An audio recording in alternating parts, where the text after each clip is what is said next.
Sementara itu, kehidupan normal baru atau new normal yang merupakan wacana nantinya akan diberlakukan untuk berdamai dengan COVID-19.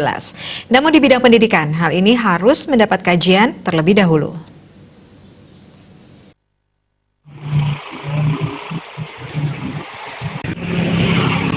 New normal berangkat dari pernyataan Badan Kesehatan Dunia (WHO) yang mengatakan bahwa COVID-19 tidak mungkin akan hilang.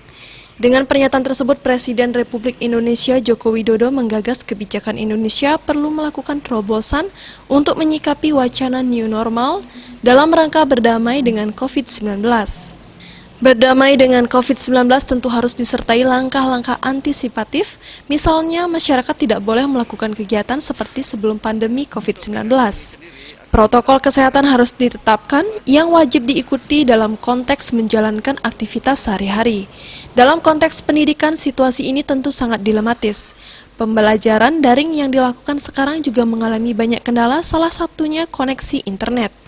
Sistem pembelajaran new normal ini akan dikhawatirkan mengalami kendala pada sistem protokoler. Terkait anak SD dan TK, tentu protokol kesehatan akan sulit diterapkan. Boleh melakukan kegiatan seperti sebelum COVID ini merebak, gitu ya. Jadi ada prosedur-prosedur tertentu yang harus diikuti atau protokol-protokol tertentu yang harus diikuti dalam konteks menjalankan aktivitas keseharian, gitu ya.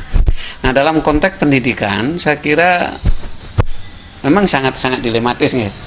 Kalau kita terus bertahan pada situasi yang ada, lalu dengan menggunakan sistem daring itu kendalanya juga banyak. Tes belajar akan menjadi terganggu pula, gitu. Nah, oleh karena itu maka saya kira ini memang tawaran-tawaran yang cukup dilematis bagi pemerintah dan sekaligus bagi masyarakat, ya.